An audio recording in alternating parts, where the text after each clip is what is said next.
years old. And my grandmother taught me one of the most valuable lessons in marketing. She wasn't a marketer, but she did tell me those lessons. She taught me those lessons. What did she do? My grandmother, I had two, like most people. And my other grandmother was the type of grandmother which, as a 16-year-old boy, if you would go there, you would visit her, and she would be talking about how bad the food was or how noisy the neighbors were. This grandmother was different. Because this grandmother, she thought, I have 16 grandchildren. How am I going to connect to my grandchildren? And she started looking at what the grandchildren were doing, and then decided, I'm going to go into that topic, and I'm going to try and find out more about it. In my case, it was football. I'm an Ajax fan who's playing in Amsterdam. Maybe some of you know it. I was a huge fan, especially when I was 16 years old.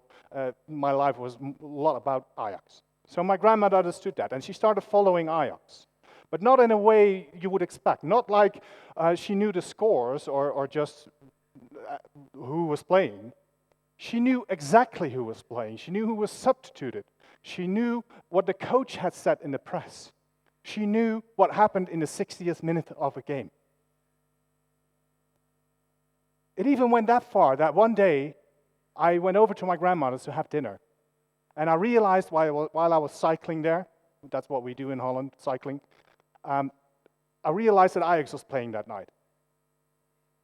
And I thought, well, I'm going to miss that game because I'm going to have dinner with my grandmother, so that's it.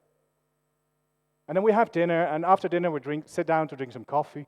And at one point, my grandmother and I were sitting down. My grandmother sits down and she starts moving around on her chair. And I'm like, oh my God, something's wrong with Grandma. So, are you okay, Grandma? She said, yeah, but do you mind if I put on the game? I really want to see it. And at that point, she had understood